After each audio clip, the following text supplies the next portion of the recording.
मित्रों, the truth of the share market channel में आपका स्वागत है। कल मैंने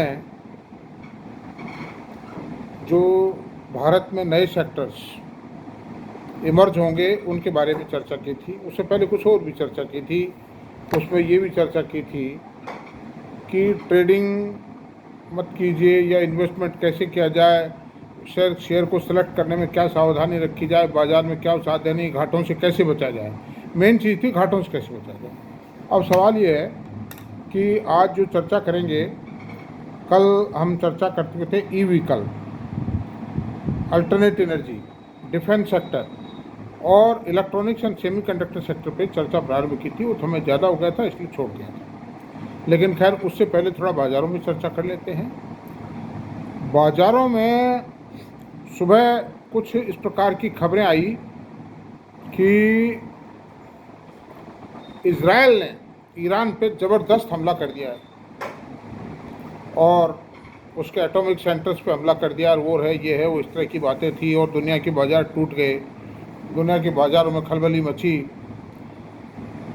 बिजनेस चैनल्स पर भी जो एंकर्स आए उन्होंने कहा ये हो गया, वो हो गया, लेकिन नेट पोजीशन जब पाई गई थोड़े घंटे 2 घंटे बाद स्थिति साफ हुई तो ये पाया गया कि कोई हमला हुआ ही नहीं। उसका निष्कर्ष यही था कि ईरान को कोई नुकसान नहीं हुआ और कोई धमाके नहीं सुने गए, इसका मतलब हमला नहीं हुआ। फैक्ट है। तो बाज़ारों में इस प्रकार की अफवाहें भी कुछ लोग सुनियोजित तरीके से छोड़ देते हैं। उसके कारण आप देखिए, ये तो बाज़ार खुले नहीं थे। अगर बाज़ार खुले हुए होते तो लोगों को कितना नुकसान होता। सारे स्टॉप लॉसेज जो ट्रेडर्स ने लगा रखे थे वो सारे हिट हो जाते और लॉसेज भी होते, और थोड़ी देर में फिर बाज़ार को वापस खड़ा कर देते। तो ये लॉस हो जाते या नहीं हो जाते, वो बेचारे दोबारा खरीदने की पोजीशन में नहीं रहते, उनको हाई रेट पे खरीदना पड़ता है।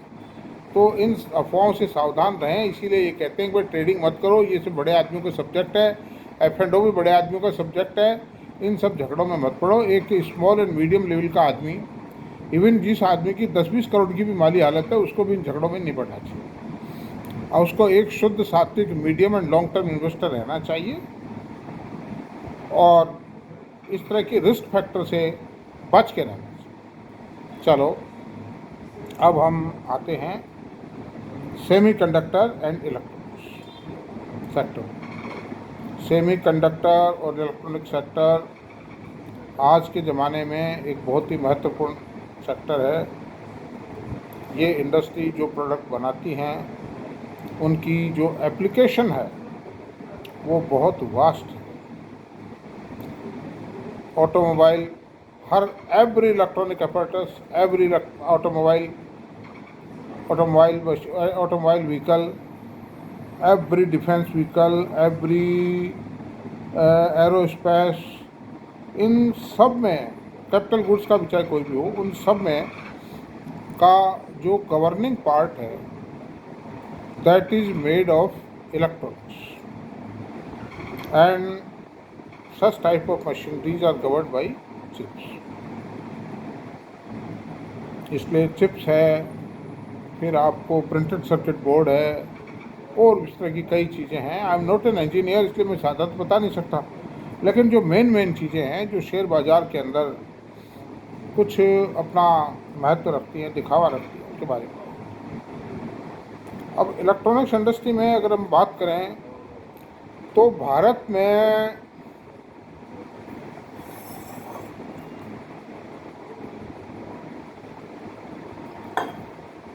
में इलेक्ट्रॉनिक्स इंडस्ट्री WTO साइन होने से पहले काफ़ी थी। टेलीविज़न, फ्रिज वगैरह इंडिया में बनते थे।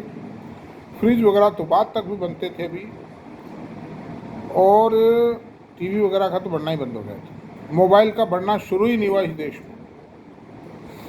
माइक्रोवेव और ये सब चीज़ें भी बनती थी हिंदुस्तान में। गोदरेज वगैरह बनाते थे, कैलकुलेटर बनाता था, ये सब चीज़ें थी, लेकिन वो दब गई। कारण क्या कि जो कोरिया, चीन और जापान के जो मैन्युफैक्चरर थे, सैमसंग था, LG था और सोनी था, इस तरह कई मैन्युफैक्चरर थे, उन्होंने देश में इतनी डंपिंग चालू की कि उनके सामने जो इंडिया की मैन्युफैक्चरर थे वो नहीं टिक पाए और उनको कंपनियां अपने प्लांट बंद कर। कॉन्सिक्वेंट अपॉन विदेशी शक्तियों का भारत के इलेक्ट्रॉनिक बाजार पे पूरा कब्जा हो और इतना भारी इंपोर्ट होने लगा कि देश की अर्थव्यवस्था मतलब उससे प्रभावित होने लगी। फॉरेन एक्सचेंज पानी की तरह फॉरेन जाने लगा बह करके। इतने में बीजेपी सरकार आई, मोदी सरकार, और मोदी सरकार ने इस पर बहुत ज़्यादा ध्यान दिया और धीरे धीरे करके, धीरे भी क्या बहुत तेज़ गति से किया कि ये जो टीवी वगैरह जो थे ना, टीवी, वॉशिंग मशीन, फ्रीज, इनको रेस्ट्रिक्टेड लिस्ट में डाला और ये तय कर दिया कि भाई या तो आप इतने टाइम में मैन्युफैक्चरिंग इंडिया में करना चालू कर दीजिए, otherwise your import will be restricted, will stop. तो ये टीवी वगैरह के ये जो फ्रीज के ये जो प्लांट हैं, ये कोई इतने लंबे छोटे प्लांट नहीं थे जो इंडिया में डालने में कोई समय लगता, बरसों लग जाते, खटाखट डल गए। और मोबाइल भी हिंदुस्तान में, भारत में बनना शुरू हुआ। मोबाइल भारत में बनना शुरू हुआ और इतने ज़्यादा बढ़ना लगे कि भारत दुनिया का सबसे बड़ा मोबाइल फ़ोन मैन्युफैक्चरर हो गया। आईफोन, जो एप्पल के आईफोन है वो बढ़ने लगे हैं। तो काफ़ी डेवलपमेंट हुआ है और इसमें जो कंपनियां, एक ड्यूअल सिस्टम है। कुछ कंपनियां खाली मार्केटिंग करती हैं, अपना उनके पास अपना ब्रांड है, मार्केटिंग करती है, लेकिन उनके प्लांट नहीं है तो बहुत कम है। जितनी उनका बिक्री है, जितनी सेल है, उस हिसाब से उनके प्लांट वो दूसरे लोगों से कॉन्ट्रैक्ट बेसिस पे बनवाती हैं, जैसे डिक्सन है, अंबर एंटरप्राइजेज है, ई पैक है, और भी एक आध दो हैं छोटे मोटे। वोल्टास का खुद का है, काफ़ी कुछ ऑर्गेनाइजेशन है, ब्लू स्टार का खुद का है। इस तरह करके ये सब है। तो ये बिक्री भी हो रही है, बिकता भी है माल, हाउस होल्ड इक्विपमेंट है, ज़रूरत भी बहुत है। लेकिन इसमें वर्लपूल जैसी कंपनी भी है इस देश में, जो अमेरिका की वर्ल्ड की सबसे लार्जेस्ट हाउस होल्ड कंपनी है वाइट गुड्स की। लेकिन सबसे बड़ी समस्या ये है कि इस इंडस्ट्री में मार्जिन है। इनमें सेलिंग मार्केटिंग एक्सपेंसेस बहुत ज़्यादा है, लॉजिस्टिक कॉस्ट बहुत है, स्टोरेज कॉस्ट बहुत ज़्यादा है, पैकेजिंग कॉस्ट बहुत है। अगर आप टीवी को या इनको ढंग से पैकिंग नहीं करोगे टूट जाएगा, तो पैकेजिंग कॉस्ट बहुत है। ऐसी सूरत में प्रॉफिटेबिलिटी बहुत कम है और वर्लपूल जैसी कंपनी तो 74% उनकी होल्डिंग थी, उसको बेचकर उन्होंने 51% होल्डिंग रख ली, बाकी स्टेक बेच दिया। अगर उनको कोई ब्राइट नज़र आता फ्यूचर या कोई प्रॉफिटेबल कंडीशन होती तो क्यों बेच करके बेचती। इसी तरह से डिक्सन का शेयर तो 7,500 रुपये वन पेड अप शेयर, लेकिन अगर हम देखें तो छोटी इक्विटी के कारण हो गया, लेकिन उनका जो परसेंटेज मार्जिन है, ईबिटा है, वो 4-5-6%, 5-6% और जो पैट है, प्रॉफिट आफ्टर टैक्स है, वो तो 3% ही बनता है। वही अंबर एंटरप्राइजेज की हालत है, वही वोल्टास की हालत है, वही ब्लू स्टार की हालत है। 1-8% ले के कम बनती है, तो there margin are not good. अब सवाल ये है, लेकिन माल भी बिकेगा, बनेगा भी। जो लोग इस बिज़नेस में हैं, जिनकी इस पर एक्सपर्टी है, वो चलाएंगे भी, जिनको ज़रूरत है वो खरीदेंगे। प्रॉफिट कम बत्ती होना सब मार्केट कंडीशंस पर डिपेंड करता है, चलता रहेगा। खैर, अब सवाल ये है कि प्रिंटेड सर्किट बोर्ड बनाने वाली कई कंपनियां इस देश में आईपीओ लेके आई बाहर। एवलॉन टेक्नोलॉजी, कायनास और एक है सीरमा SGX।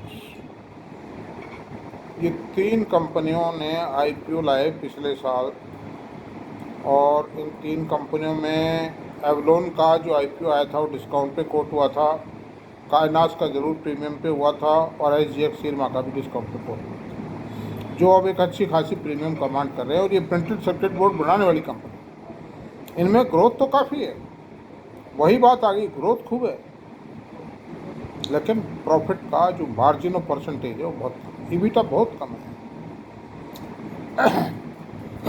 पानी पी लो।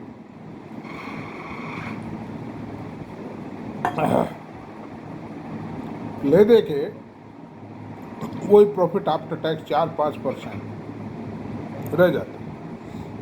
इसलिए इनका पी रेशो ज़्यादा है, चूँकि इन कंपनियों में नए एंट्रेंट हैं, नए सेक्टर्स हैं देश में, तो बिक्री खूब है, ग्रोथ खूब है, और ईपीएस इनकी नहीं बढ़ पा रही। इसलिए ये कंपनियां एक लेवल पे आके खड़ी हो गई। और काइनास, एवलोन और सीरमा जीएक्स, और ये भी सुना जा रहा है कि भाई ये वो सेमीकंडक्टर के चिप्स के प्लांट लगाने जा रहे हैं। उसमें काइनास को तो नहीं तो 4,000 करोड़ का एक प्रोजेक्ट तैयार भी कर लिया है, प्रपोजल तैयार किए हैं। अब वो किस स्टेज पर हैं, क्या हो तो पता नहीं। इनको कर्नाटक गवर्नमेंट ने ज़मीन भी दे दी है। अब टेक्नोलॉजिकल अरेंजमेंट है, क्या नहीं है, उन सब के बारे में कुछ ज़्यादा इन्फॉर्मेशन नहीं आ पाई।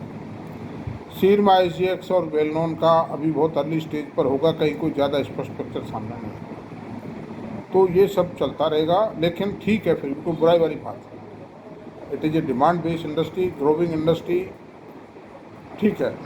अब सवाल ये उठता है कि इलेक्ट्रॉनिक इंडस्ट्री का जो सबसे महत्वपूर्ण, जो हाईएस्ट टेक्नोलॉजी बेस्ड आइटम है, और जिसकी टेक्नोलॉजी क्लोज गार्डेड है, दुनिया की कुछ ही देशों के हाथों में है, उस प्रोडक्ट की हम बात करेंगे जो भारत में अभी तक बिल्कुल भी नहीं बनता था, कभी भी नहीं बना, कोई प्लांट भी नहीं था, कोई नहीं था, कुछ नहीं। अब जो है 3 प्लांट लगने जा रहे हैं, जिनकी ग्राउंड ब्रेकिंग सेरेमनी 13 मार्च को संपन्न हुई। उसमें टाटा के 2 प्रोजेक्ट हैं, एक आसाम में लगा रहे हैं, एक गुजरात में लगा रहे हैं, और एक जो साउथ के मुरुगुप्पा ग्रुप है, चोलामंडलम जो फाइनेंस वाले हैं, ये जो एक शुगर मिल है उनकी, और एक फर्टिलाइजर कंपनी है, और एक इंजीनियरिंग कंपनी भी है, एक ट्यूब इन्वेस्टमेंट कंपनी है उनकी। वो क्रॉम्पटन ग्रीव्स के प्लेटफॉर्म से ये 77 करोड़ की लागत से ये सेमीकंडक्टर चिप का प्लांट गुजरात में लगा, जिसकी भी ग्राउंड ब्रेकिंग सेरेमनी हो चुकी है। और बट नेचुरल, चूँकि गवर्नमेंट का कंसंट्रेशन बहुत ज़्यादा है इसके ऊपर कि भाई जल्दी से जल्दी सेमीकंडक्टर बननी चाहिए, चिप बननी चाहिए देश में। और अश्वनी वैष्णव साहब 13 मार्च के 4-5 दिन बाद ही बिजनेस चैनल पे आए थे, शायद CNBC पे आए थे, और वो ये कह रहे थे कि सन 2024 के अंत तक पहली चिप, इंडिया मेड पहली चिप बाजार में आ जाएगी। ये बहुत खुशी की बात है। वो बहुत खुशी जाहिर कर रहे थे कि this will be A pride of India, और इंडियन कंपनीज़ को बहुत सुविधा होगी, चूँकि डोमेस्टिकली अवेलेबल हो जाएगी। इंपोर्ट करने में, वहाँ से लाने में पैसा भी ज़्यादा देना पड़ता है, फॉरेन एक्सचेंज भी जाता है, दिक्कत भी होती है, शॉर्टेज भी बहुत रही है। कोरोना काल में बहुत ज़्यादा शॉर्टेज थी, उसके कारण मतलब ऑटोमोबाइल का, लैपटॉप का, मोबाइल्स का, इनकी शॉर्टेज बन नहीं पाए। ये जो लैपटॉप वगैरह थे, कंप्यूटर थे, इनकी रेटें बढ़ गई थी, महंगे हो गए थे। गाड़ियों पर भी बुकिंग आ गई थी, कारों पर भी बुकिंग आई। अब पोजीशन ये है कि खैर थोड़ा सा मिलने तो लगी हैं, लेकिन इसमें बहुत ज़्यादा डिमांड रहेगी, बहुत ज़्यादा ज़रूरत है शायद की, इसलिए कुछ कह नहीं सकते, थोड़ा तैयार हो जाए।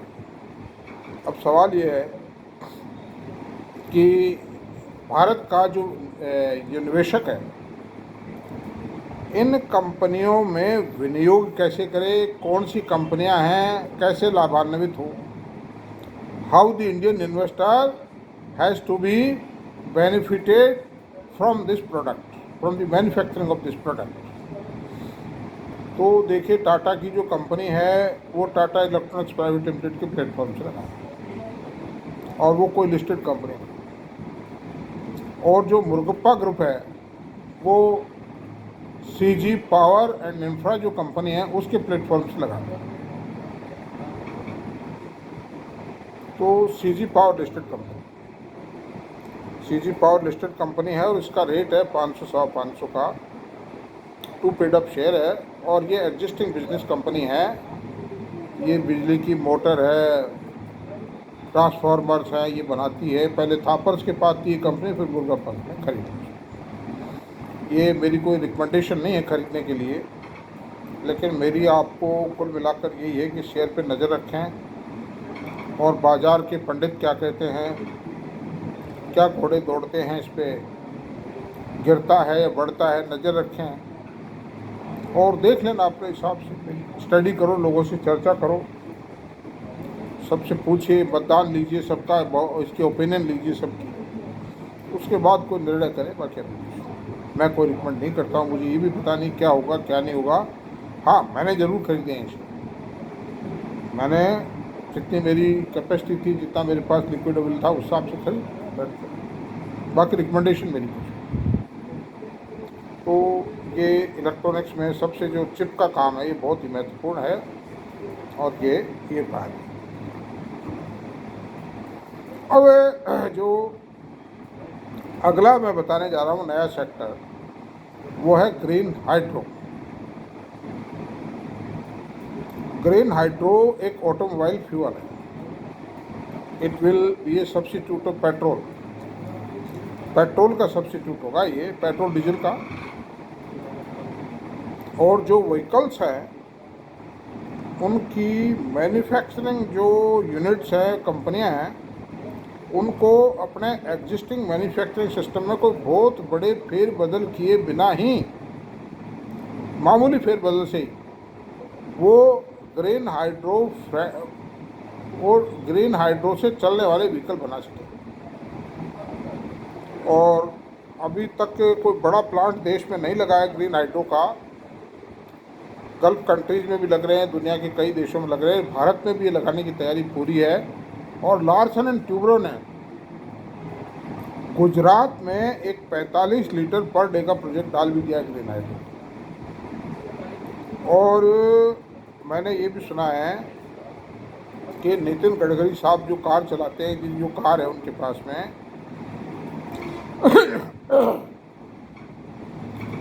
वो कार ग्रीन हाइड्रो बेस्ड है। और लद्दाख में भी 5-7 जो बसें हैं वो ग्रीन हाइड्रो ड्राइवन हैं वो। तो वो जो पायलट प्रोजेक्ट लगाया है लार्सन ट्यूब्रो ने 45 लीटर पर डे का, लेकिन एक 20,000 करोड़ की लागत से एक ग्रीन हाइड्रो प्रोजेक्ट डाल रहे हैं। अब उस पर कितनी प्रोग्रेस हुई मेरे पास सूचना नहीं। और जो देश में दूसरी कंपनियां हैं जैसे रिलायंस है और अडानीज है और भी कुछ लोग हैं, ये जो इंडियन ऑयल है, हिंदुस्तान पेट्रोलियम, ये कंपनियां भी डाल रही है। गुजरात में इन सबको 300 एकड़ ज़मीन दे चुकी है गवर्नमेंट गुजरात को। And a serious planning is on advance stage for progressing on these projects. भगवान ने 4 साल 1.5 साल में इन पर काम शुरू कर दिया। जैसे ही रिलायंस, मेरे ख्याल ये जो अल्टरनेट एनर्जी का जो 75,000 करोड़ का प्रोजेक्ट है ये पूरा होगा, इसके पूरा होने के बाद में उस प्रोजेक्ट पे मेरे ख्याल ये काम शुरू कर दें। एंड दिस विल आल्सो भी इम्पोर्टेंट प्रोजेक्ट। लेकिन अब सवाल ये है कि प्रोजेक्ट कौन सी, क्या शेयर होंगे, कितने रुपए के होंगे, क्या इसकी EPS होगी, क्या अर्निंग होगी, नोबडी नोस। लेकिन टेक्नोलॉजी बेस, शुरू में जो शेयर चलता है वो टेक्नोलॉजी के बल पे चलता है। यही सेमीकंडक्टर में होगा। सेमीकंडक्टर के बारे में आज कोई भी कितने रुपए के प्रोजेक्ट लग रहे हैं, जैसे लग रहे हैं प्रोजेक्ट की कॉस्ट तो मालूम है, लेकिन वो ऑप्टिमम यूटिलाइजेशन पर कितनी सेल कर पाएंगे, क्या उनके मार्जिन होंगे, ये बात बिल्कुल भी स्पष्ट पता ही नहीं है। ये बात ज़रूर है कि दुनिया के अंदर जैसे एनवीडिया है, इंटेल है और कुछ चिप कंपनियां अमेरिकन कंपनीज हैं, उनके शेयर आसमान छू रहे। और एनवीडिया ने तो पूरे दुनिया के बाज़ारों में धमाल मचा दिया है। यानी इतने 4-6 महीने के पीरियड में ही ये शेयर 4-5 गुना हो गया। इसका मार्केट कैपिटलाइजेशन $2 ट्रिलियन को क्रॉस कर चुका है। इसलिए ऐसी सूरत में आशाएं तो अच्छी लगानी चाहिए, लगता तो यही अच्छा होगा। अब देखिए, बाकी कोई निश्चित कुछ नहीं। अब ये भी पता नहीं कि उन कंपनियों के प्रोजेक्ट कितने में लगे थे, उसके मुकाबले ये प्रोजेक्ट तो कितने में आएगी, इनके जो मटेरियल रिक्वायरमेंट है वो कितनी पूरी होगी। मैंने एक जगह पढ़ा था कि 14,000 तरह की गैसेज और केमिकल्स इंपोर्ट करने पड़ेंगे उस चिप्स बनाने के लिए। बड़े टिपिकल प्लांट है, नए प्लांट है, नई टेक्नोलॉजी है देश में। खैर, जो कुछ होगा अच्छा होगा मुझे लगता है। और ग्रीन हाइड्रो की भी यही पोजीशन है। गल्फ कंट्रीज़ में, सऊदी अरब वगैरह में भी कई प्रोजेक्ट लग रहे हैं, उनका कॉन्ट्रैक्ट एल&टी को मिला है। वो प्रोजेक्ट, ग्रीन हाइड्रो के प्रोजेक्ट लगाने का काम एल&टी कर रही है। सारों का नहीं, कुछ का। सारे तो टेंडर सिस्टम है, सारे टेंडर मिल नहीं सकते इसको अकेले को, दुनिया में और भी कंपनियाँ हैं। तो this is the total story of these new emerging sectors. नज़र रखिए, सावधानी रखिए। मेरा यही कहना है कि नए सेक्टर को भी वायबिलिटी से चेक। आप देखिए अब पहली बात तो मैं बीच में बता दूँ, भूल जाता हूँ। अगर मेरा वीडियो एक तो पूरा देखें, आपने शुरू में देखी होगी कि यार ये बूढ़ा सा आदमी कहाँ से आ गया, लेकिन आप ये मत भूलिए मेरा एक्सपीरियंस है, मेरी नॉलेज है, एक्सपीरियंस है, मेरी सफलताएं हैं इस बाज़ार में। उनको मत भूलिए। बूढ़ा आदमी हो, कुछ भी हो, रफ हो, टफ हो, बदसूरत हो, इनसे कोई फ़र्क नहीं पड़ता है। आपका तो प्रोफेसर होना चाहिए, आपको ज्ञान मिलना चाहिए, नॉलेज मिलनी चाहिए, सूचना मिलनी चाहिए। तो पूरा वीडियो देखें, उसको प्लीज़ सब्सक्राइब करें, लाइक करें, शेयर करें, कमेंट करें। अनदर थिंग मैं आपसे ये बताता हूँ कि इसके सबसे बड़े उदाहरण बताता हूँ कि नई टेक्नोलॉजी क्यों पे करती है। जैसे देश के अंदर एम्बेसडर बनती थी सबसे पहले, फिर फिएट बनने लगी कारों में, और टाटा और अशोका लीलैंड तक पड़ा। उसके बाद 1985-45 के आसपास गवर्नमेंट ऑफ इंडिया ने कुछ जापानी कंपनीज के साथ कोलैबोरेट करके इंडिया में जापानी टेक्नोलॉजी से व्हीकल बनाने की परमिशन दी, जिसमें हीरो होंडा मोटरसाइकिल कंपनी का प्रोजेक्ट लगा होंडा के कोलैबोरेशन में। सुंदरम ग्रुप ने सुजुकी मोटरसाइकिल का प्रोजेक्ट लगाया, सुजुकी जापान के कोलैबोरेशन से। एस्कॉर्ट्स ने यामाहा का लगाया, जो चला नहीं, बाद बंद हो गया खास कर। और बजाज ने कावासाकी के साथ में ये प्रोजेक्ट लगाया। तो बजाज, सुजुकी और हीरो होंडा, ये तीनों तो सक्सेस हो गए, और Yamaha could not be success. तो इन्होंने बहुत पैसा दिया। अब आते हैं हम जो मिनी ट्रक और मिनी बस बनाने के प्रोजेक्ट थे, जैसे आयशर था, स्वराज माजदा था, आयशर था, किसान का था एक प्रोजेक्ट, निशान या किसान का था, निशान का था। ये प्रोजेक्ट आए और इसमें आयशर का प्रोजेक्ट सक्सेस हुआ और स्वराज माजदा का भी सक्सेस। इन्होंने खूब पैसा दिया, जज के दिया। आयशर की कहानी आपको मालूम है। फिर ये मोटरसाइकिल, बुलेट मोटरसाइकिल का प्रोजेक्ट लेके आए, और आज 1 पेड अप शेयर 4200 रुपये का है का। और इन्होंने मैनीफोल्ड रिटर्न दिए, 27 करोड़ की इक्विटी है। रिकमेंडेशन नहीं है मेरी, मैं खाली रेफरेंस के लिए बताऊँ। फिर IT सेक्टर आया, इसके चर्चे सब मालूम है आपको, सारी कहानी मालूम है, कितना पैसा पैदा हुआ। और फिर कॉरपोरेट बैंक आए, ये भी एक न्यू टेक्नोलॉजी, न्यू कंसेप्ट थी अपने आप में। इन्होंने भी ज़बरदस्त तहलका मचाया है बाज़ारों में। इस तरह से जो भी नए प्रोजेक्ट आएंगे, नई टेक्नोलॉजी आएगी, नई कंसेप्ट आएगी, वो पैसा दे। और उसके कारण मैंने आपको बताता हूँ कि शुरू में एक तो लोकल मैन्युफैक्चरर इमर्ज नहीं हो पाते, जो ये जोड़ जुगाड़ से बना के और ला देते हैं प्रोडक्ट। अनदर थिंग, गवर्नमेंट का जो कि चूँकि बहुत ज़्यादा प्रमोशनल एटीट्यूड होता है उनके प्रति, और वो उनको जो भी सैंक्शन चाहिए फटाफट सैंक्शन देते हैं, जो फैसिलिटी चाहिए फैसिलिटी देते हैं, क्लियरेंस देते हैं, टैक्स इंसेंटिव्स मिलते हैं। इस कारण से नई कंसेप्ट पे, नई टेक्नोलॉजी, नई जो इमरजेंस होती है वो सक्सेस होती है।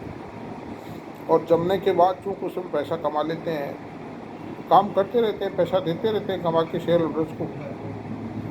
इसलिए सक्सेस है, इसीलिए बहुत बढ़िया काम है। आपने देखा होगा इलेक्ट्रिक व्हीकल्स पे गवर्नमेंट ने कितने कंसेशन दिए, ज़बरदस्त दिए कंसेशन आपने। और टू व्हीलर पे फ्री था रजिस्ट्रेशन, कारों पे भी कंसेशनल है, बैटरी पे भी कंसेशनल दे रहे हैं, वो सब काम हो।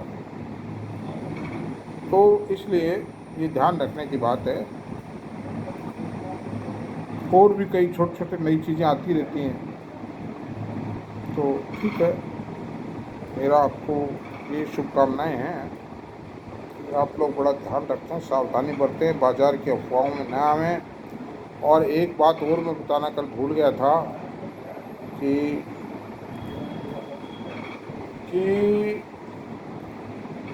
ये जो आप शेयर बाज़ार में किसी भी चीज़ को प्रतिष्ठा से प्रेस्टीज इशू ना बनाएं। जैसे आपने कोई शेयर खरीदा, अपने यार दोस्तों को, मित्रों को, रिश्तेदारों को बता दिया, घर में भी बता दिया, पत्नी को बता दिया कि मैं ये 200 में खरीदा है, मैंने 1000 होगा जब बेचूंगा। अब मान लीजिए कोई ऐसे सर्कमस्टेंसेस अराइवेट होते हैं कि आप 1000 तो छोड़ो, वो 200 कायम रहना ही मुश्किल है उसका। ऐसी बात पता पड़ती है, ऐसी स्थिति पैदा होती है। तो आप ये सोचते हो कि यार मैं सबसे कह चुका हूँ, मैंने औरों को भी खरीदवा चुका हूँ, अब मैं कैसे करूँ, क्या करूँ। बेच डालिए, पैसा आपका लगेगा, दुनिया क्या कहती है उसकी परवाह मत कीजिए। और जिनको आपने वो शेयर रिकमेंड किया हो उनको भी कह दो भाई मैंने बेच दिया, अब तुम तुम्हारी जानो देख लो, सीधी बात है। इसलिए ये सबसे महत्वपूर्ण बात है। कभी प्रतिष्ठा का बिंदु मत बनाइए, कभी ताकत मत दिखाइए कि मैं 10,000 शेयर खरीद के बताता हूँ, उसको ना है। आप उतना ही शेयर खरीदिए जितने लंबे टाइम में रख सकें। आपने खामखा मतलब कोई ऐसा पंगा पाड़ लिया, या और शेयरों को मैंने प्रीवियस वीडियो में बता चुका हूँ, साबु सोडियम की, सेवा पेपर की कहानियाँ, वो तो एक छोटे से एग्जाम्पल थे, और पता नहीं क्या क्या हुआ है। पेटीएम की कहानी भी बता चुका हूँ, कार ट्रेड की भी बता चुका हूँ, न्योको सीमेंट बताया है, कई बताइए, अंतहीन कहानियाँ हैं हर साल। अभी तो सेबी का इतना ज़बरदस्त कंट्रोल है कि IPO फर्जी नहीं आती। पहले शेयर बाज़ार में आते ही वो इसीलिए थे कि पैसे ले जाओ और खा पी जाओ, नक्की करो, मौज करो, बस। हजारों कंपनी, मैंने एक कट्टा भर के आज के 2 साल पहले 30 साल पुराने जो शेयर थे ना, उनको जलाया है। वो काम के नहीं थे, वो बेकार, वो सब भाग चुकी थी कंपनी। 93-4 के IPO आए थे, वो सब भाग खत्म। खैर जो भी था, अब समझ देर से आए दुरुस्त आए। सच्चाई का सम्मान करो आप लोग, मैं बहुत सच बात कहता हूँ। इसका मतलब ये नहीं कि मैं असफल हूँ, I am successful candidate in the share market. जो कुछ है मेरे पास शेयर बाज़ार का ही दिया हुआ है। तो आज इतना ही रहने देते हैं, फिर कल मिलते हैं। Thank you.